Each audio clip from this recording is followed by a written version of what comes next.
ನಿನ್ನೆ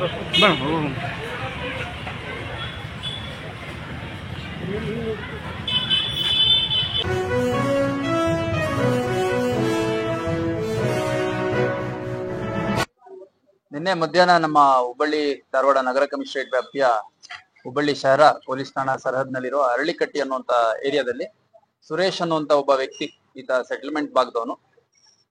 ಅವನು ಅನಾರೋಗ್ಯದಿಂದ ಮೃತ ಹೊಂದಿದ ಹಿನ್ನೆಲೆಯಲ್ಲಿ ಹಿಂದೂ ರುದ್ರಭೂಮಿಯಲ್ಲಿ ಮಣ್ಣು ಮಾಡಿ ವಾಪಸ್ ಬರುವಂತ ಸಂದರ್ಭದಲ್ಲಿ ಎರಡು ಗುಂಪುಗಳ ನಡುವೆ ಒಂದು ಘರ್ಷಣೆ ಆಗಿತ್ತು.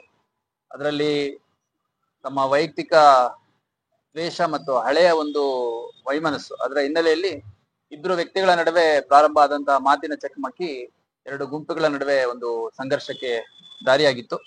ಅದರ ಹಿನ್ನೆಲೆಯಲ್ಲಿ ಒಟ್ಟು 3 ಪ್ರತ್ಯೇಕ ಪ್ರಕರಣಗಳನ್ನ ನಾವು ದಾಖಲು ಮಾಡ್ಕೊಂಡಿದ್ವಿ. ಒಂದು ಕೇಸ್, ಇನ್ನೊಂದು ಕೌಂಟರ್ ಕೇಸ್, ಇನ್ನೊಂದು ಅಲ್ಲೇ ಇದ್ದಂತ ನಮ್ಮ ಸಿಬ್ಬಂದಿ ಏನಿದ್ದಾರೆ ಅವರು ಜಗಳ ತಡಿಲಿಕ್ಕೆ, ಒಂದು ಸಂಘರ್ಷ ನಿಲ್ಲಿಸ್ಲಿಕ್ಕೆ ಹೋದಂತ ಸಂದರ್ಭದಲ್ಲಿ ಅವ್ರ ಕರ್ತವ್ಯಕ್ಕೆ ಅಡ್ಡಿಪಡಿಸಿದ ಹಿನ್ನೆಲೆಯಲ್ಲಿ ಒಟ್ಟು 3 ಪ್ರತ್ಯೇಕ ಪ್ರಕರಣಗಳನ್ನ ದಾಖಲು ಮಾಡ್ಕೊಂಡಿದ್ವಿ.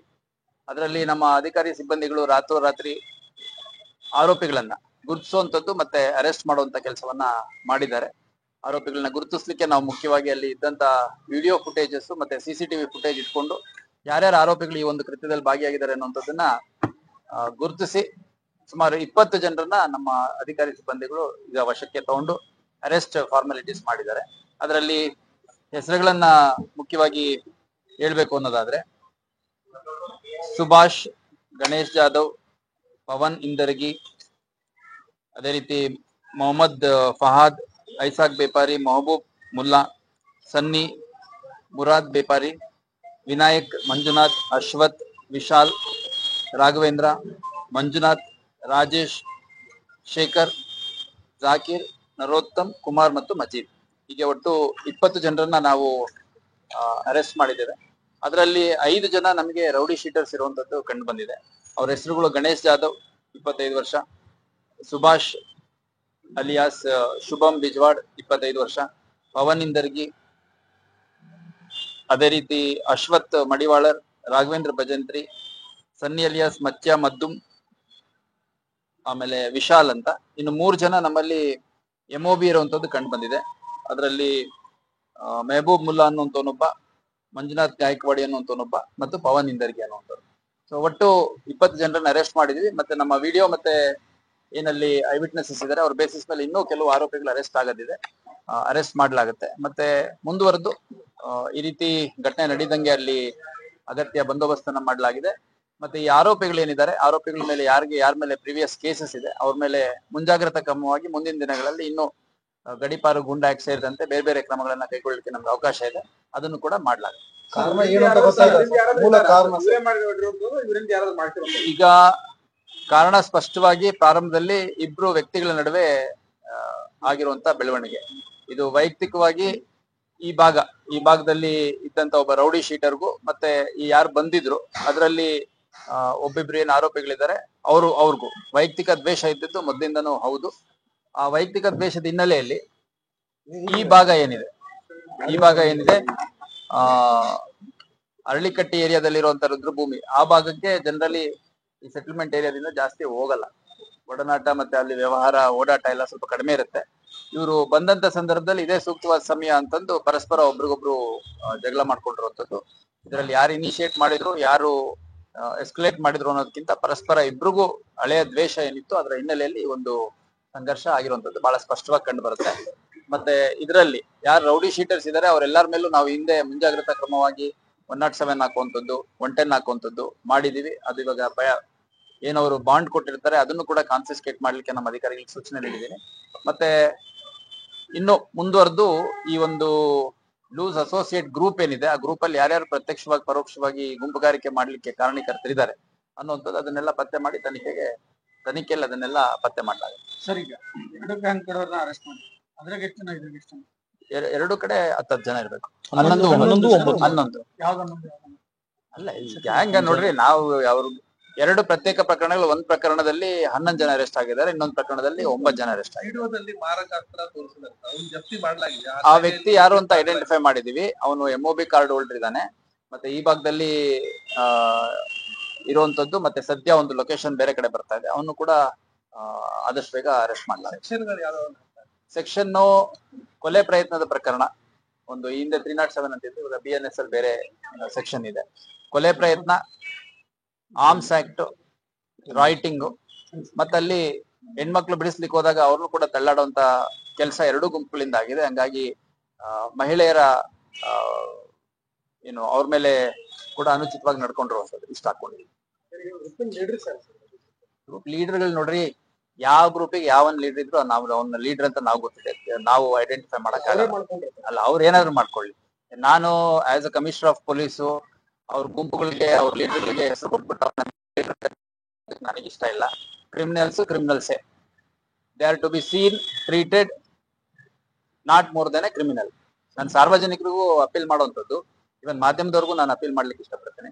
ಈ ತರ ಗುಂಪು ಘರ್ಷಣೆ ಆದಂತ ಸಂದರ್ಭದಲ್ಲಿ ಅದಕ್ಕೆ ಒಬ್ಬನಿಗೆ ಲೀಡರ್ ಮಾಡ್ಬಿಟ್ಟು ಅವನಿಗೆ ಗ್ಯಾಂಗ್ ಹೆಡ್ ಮಾಡ್ತಾ ಇದ್ದ ಅಥವಾ ಗ್ಯಾಂಗ್ ಲೀಡರ್ ಇದ್ದ ಅನ್ನುವಂಥದ್ದು ಏನಾಗುತ್ತೆ, ಅವ್ರಗಳಿಗೆ ನಾವೇ ಪುಕ್ಷಟ್ಟೆ ಅಡ್ವರ್ಟೈಸ್ಮೆಂಟ್ ಕೊಟ್ಟಂಗೆ ಆಗುತ್ತೆ. ಅದನ್ನ ಇಟ್ಕೊಂಡು ನಾಳೆ ದಿನ ಅವ್ರು ಮತ್ತೆ ನಾನು ಈ ಗ್ಯಾಂಗ್ ಲೀಡರ್ ಅನ್ನೋ ಟೈಪ್ ಪೋಸ್ಟ್ ಕೊಡುವಂತದ್ದಾಗುತ್ತೆ. ಯಾರು ಗ್ಯಾಂಗ್ ಲೀಡರ್ ಅಂತ ಮೆರಿತಾ ಇದ್ರು ಅವ್ರಿಗೆಲ್ಲ ನಾವು ಈಗಾಗಲೇ ಗುಂಡಾ ಆಕ್ಟ್ ಹಾಕುವಂಥದ್ದು ಇರ್ಬೋದು, ಎಕ್ಸ್ಟರ್ನ್ಮೆಂಟ್ ಮಾಡುವಂಥದ್ದು ಇರ್ಬೋದು, ಬೇರೆ ಬೇರೆ ರೀತಿ ಕಾನೂನು ರೀತಿ ಕ್ರಮ ತಗೊಳುವಂಥದ್ದು ಅದೆಲ್ಲ ಮಾಡಿದೀವಿ. They are offenders of this offend. ಹುಬ್ಬಳ್ಳಿಯಲ್ಲಿ ಸಪೋರ್ಟ್ ಮಾಡ್ತೀವಿ, ಇದನ್ನ ಮಾಡ್ತೀವಿ, ಎಲ್ಲ ಮಾಡ್ತೀವಿ, ಆದ್ರೂ ಕೂಡ ಜನಗಳಿಗೆ ಭಯ ಇಲ್ಲ. ಗ್ಯಾಂಗ್ ವಾರ್ ಅಂದ್ರೆ ಹಗಲತ್ತಲೇ ಹೊಡೆದಾಡ್ತಾರಂದ್ರೆ ಅದು ಮಾರಕ. ಸರ್, ಈಗ ನೋಡಿ, ಬಹಳ ಸ್ಪಷ್ಟವಾಗಿ ಒಂದ್ ವಿಷಯ ಹೇಳಲಿಕ್ಕೆ ಇಷ್ಟಪಡ್ತೇನೆ. ಗ್ಯಾಂಗ್ ವಾರ್ ಅನ್ನೋದಕ್ಕಿಂತ ಇದು ಒಂದು ಎರಡು ಗುಂಪುಗಳ ನಡುವೆ ನಡೆದಿರುವಂತ ಒಂದು ಘರ್ಷಣೆ ಅಂತ ನಾನು ಹೇಳಲಿಕ್ಕೆ ಇಷ್ಟಪಡ್ತೇನೆ. ಯಾಕಂದ್ರೆ ಗ್ಯಾಂಗ್ ವಾರ್ ಅಂತಂದ್ರೆ ನಾನು ನೋಡಿದ್ದೀನಿ ಬೇರೆ. ನಾನು ಈ ಹಿಂದೆ ಬೆಂಗಳೂರಲ್ಲಿ ಕೆಲಸ ಮಾಡುವಂತ ಸಂದರ್ಭದಲ್ಲಿ, ಗುಲ್ಬರ್ಗದಲ್ಲಿ ಕೆಲಸ ಮಾಡುವಂತ ಸಂದರ್ಭದಲ್ಲಿ, ಮತ್ತೆ ಹುಬ್ಬಳ್ಳಿಯಲ್ಲೂ ಒಂದು ಕೆಲವು ಸಣ್ಣ ಸಣ್ಣ ಮಟ್ಟದ ಗ್ಯಾಂಗ್ ವಾರ್ಗಳಾಗಿದ್ದಾವೆ. ಅದರಲ್ಲಿ ಏನಂದ್ರೆ ಔಟ್ ಅಂಡ್ ಔಟ್ ಅದ್ರ ಸ್ವರೂಪನೇ ಬೇರೆ ಇರುತ್ತೆ. ಇಲ್ಲಿ ಮಾತಿನ ಚಕಮಕಿಯಲ್ಲಿ ಪ್ರಾರಂಭ ಆಗಿದ್ದು ನಂತರದಲ್ಲಿ ಎಸ್ಕಲೇಟ್ ಆಗಿ ಅಲ್ಲಿ ನೋಡ್ತೀರಿ ನೀವು, ಹೆಣ್ಮಕ್ಳೆಲ್ಲ ಬಿಡಿಸ್ಲಿಕ್ಕೆ ಬರ್ತಾರೆ.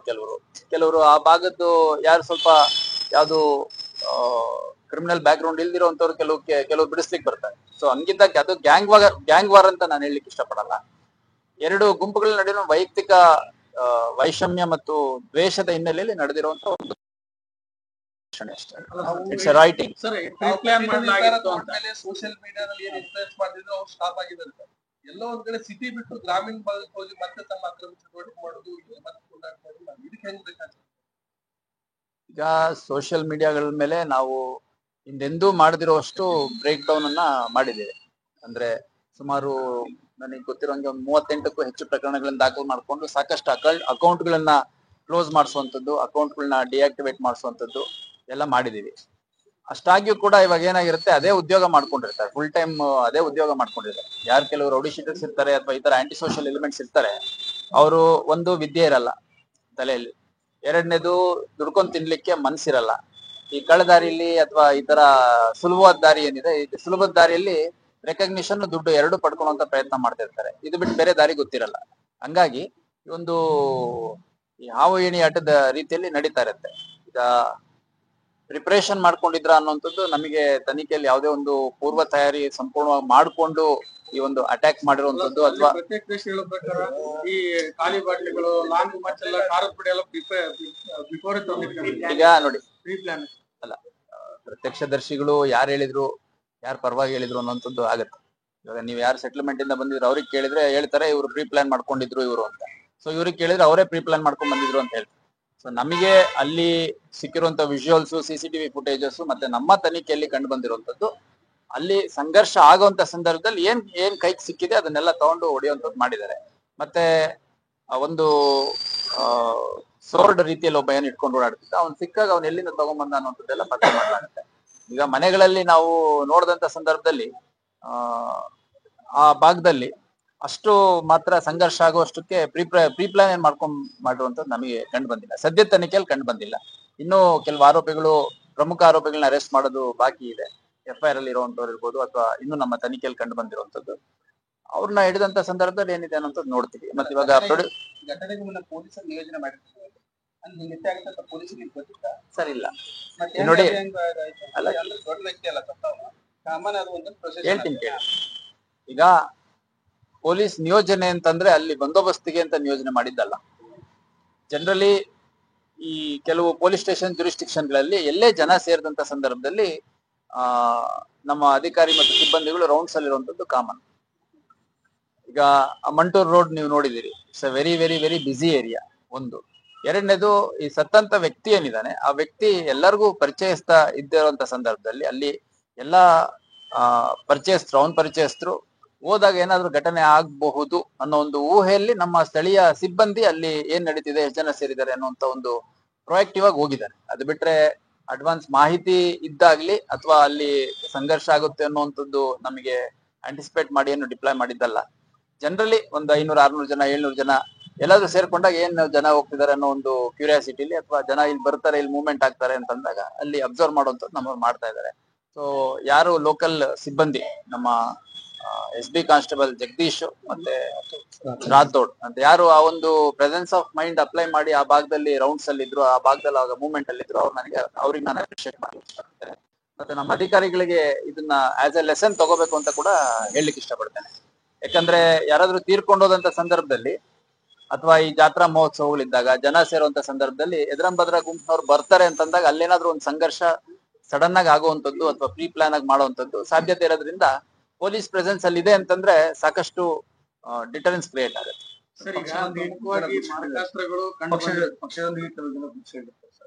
ನಾಳೆ ಯಾವ್ದಾದ್ರು ಫೋನ್ ಈಗ ನೋಡಿ, ಅರಳಿಕಟ್ಟೆ ಏರಿಯಾದಲ್ಲಿ ನಡೆದಿರುವಂತ ಸಂಘರ್ಷ ಏನಿದೆ, ಇದೊಂದು ಕ್ರಿಮಿನಲ್ ಪ್ರಕರಣ. ಇದರಲ್ಲಿ ಯಾರು ಆರೋಪಿಗಳಿದ್ದಾರೆ ಅವ್ರುಗಳು ಅಫೆಂಡರ್ಸ್. ಸೊ ಆ ಕೇಸಿನ ಹಿತದೃಷ್ಟಿಯಿಂದ, ಸಾರ್ವಜನಿಕ ಹಿತದೃಷ್ಟಿಯಿಂದ, ಅಲ್ಲಿ ಶಾಂತಿ ಕಾಪಾಡೋ ಹಿತದೃಷ್ಟಿಯಿಂದ ಏನ್ ಅಗತ್ಯ ಕ್ರಮ ಅದನ್ನ ನಾವು ತಗೋತೀವಿ. ಈಗ ಆಬ್ವಿಯಸ್ಲಿ ಯಾರನ್ನೇ ನೀವು ಟಚ್ ಮಾಡಿದ್ರು ಅವ್ರು ಒಂದಲ್ಲ ಒಂದ್ ಪಕ್ಷದ ಜೊತೆ ಗುರ್ತಿಸ್ಕೊಂಡಿರ್ತಾರೆ. ಸೊ ನನಗೆ ಇಲ್ಲಿವರೆಗೂ ಯಾವುದೇ ಒಂದು ಕರೆ ಬರೋದಾಗ್ಲಿ ಅಥವಾ ಇವ್ರನ್ನ ಅರೆಸ್ಟ್ ಮಾಡಿ ಇವ್ರು ನಮ್ಮ ಪಕ್ಷದವರು ಅನ್ನುವಂಥದ್ದಾಗ್ಲಿ ಯಾವ್ದು ಇಲ್ಲಿವರೆಗೂ ಬಂದಿಲ್ಲ, ನಮ್ಮ ಅಧಿಕಾರಿಗಳಿಗೂ ಬಂದಿಲ್ಲ ಅನ್ನೋಂಥ ಮಾಹಿತಿ ನನಗೆ. ಸರ್, ಈಗ ಆ ಗಲಾಟೆಯಲ್ಲಿ ಮಾರಕಾಸ್ತ್ರ ಮತ್ತು ಸಡನ್ಲಿ ಬರುತ್ತೆ, ಲಾಂಗ್ ಸಡನ್ಲಿ ಬರುತ್ತೆ. ಈ ನೀವು ಹೇಳದಂತೆ ರೌಡಿ ಶೀಟರ್ಗಳ ಮನೆ ಹಿಂದೆ ದಾಳಿ ಸಡನ್ ದಾಳಿ ಮಾಡಿ ಅವ್ರು ವಶಪಡಿಸುವ ಪ್ರಯತ್ನ ಈಗ ಅದನ್ನ ನಿರೀಕ್ಷೆ ಮಾಡಬಹುದು. ಮತ್ತೆ ಈಗ ಮನೆ ಬೆಳಗಿನ ಜಾವ ಇದು ಮಾಡ್ತಿದ್ರಿ. ಈಗ ರೌಡಿ ಶೀಟರ್ಗಳು ಪೆರೇಡ್ ಅನ್ನ ನಾವು ನಮ್ಮ ಘಟಕದಲ್ಲಿ ಹೈಯೆಸ್ಟ್ ನಂಬರ್ ಆಫ್ ಟೈಮ್ಸ್ ಮಾಡಿದೀವಿ. ಅದ್ ಯಾವಾಗ ನಾವು ಸುಮ್ಮನೆ ಫೋನ್ ಮಾಡ್ಬಿಟ್ಟು ರೌಡಿ ಶೀಟರ್ಗಳನ್ನ ಇಂಥ ಕಡೆ ಪೆರೇಡ್ ಮಾಡ್ತಿದೀವಿ ಬನ್ನಿ ಅಂತ ಕರೆದಿರುವಂತ ಕೆಲಸ ನಮ್ಮವ್ರು ಯಾರು ಮಾಡಿಲ್ಲ. ಬಹಳ ಸ್ಪಷ್ಟವಾಗಿ ಅಧಿಕಾರಿಗಳೇ ನೇತೃತ್ವ ತಗೊಂಡು, ಮತ್ತೆ ಪ್ರತಿಯೊಬ್ಬ ಅಧಿಕಾರಿನೂ ಪ್ರಮುಖ ರೌಡಿ ಶೀಟರ್ಗಳು ಯಾರಿದ್ದಾರೆ ಅವ್ರ ಮನೆಗಳಿಗೆ ಖುದ್ದು ತಾವೇ ಹೋದಂತ ಸಂದರ್ಭದಲ್ಲಿ ಅವರ ಒಂದು ಪ್ರೆಸೆನ್ಸು, ಯಾರಿರ್ತಾರೆ, ಎಲ್ಲಿರ್ತಾರೆ, ಮತ್ತೆ ಅವ್ರ ಮನೆಗಳಲ್ಲಿ ಸರ್ಚ್ ಮಾಡುವಂತದ್ದು, ಈ ತರದ್ದೆಲ್ಲ ನಿರಂತರವಾಗಿ ಮಾಡ್ತಾ ಬಂದಿದ್ದಾರೆ. ಸೊ ಇಷ್ಟಾಗಿ ಕೂಡ ನಾನು ಹೇಳ್ದಂಗೆ ಇದೊಂದು ಹಾವು ಏಣಿ ಆಟ ಇದ್ದಂಗೆ ಪೊಲೀಸರು ಮತ್ತು ಈ ತರ ಕ್ರಿಮಿನಲ್ಸ್ ನಡುವೆ. ಸೊ ನಾವು ಇನ್ನೂ ಹೆಚ್ಚೆಚ್ಚು ಡಾಮಿನೇಟ್ ಮಾಡೋ ಅವಶ್ಯಕತೆ ಇದೆ ಅನ್ನುವಂಥದ್ದು ಈ ಘಟನೆಯಿಂದ ನಮಗೆ ಅರಿವಾಗುತ್ತೆ.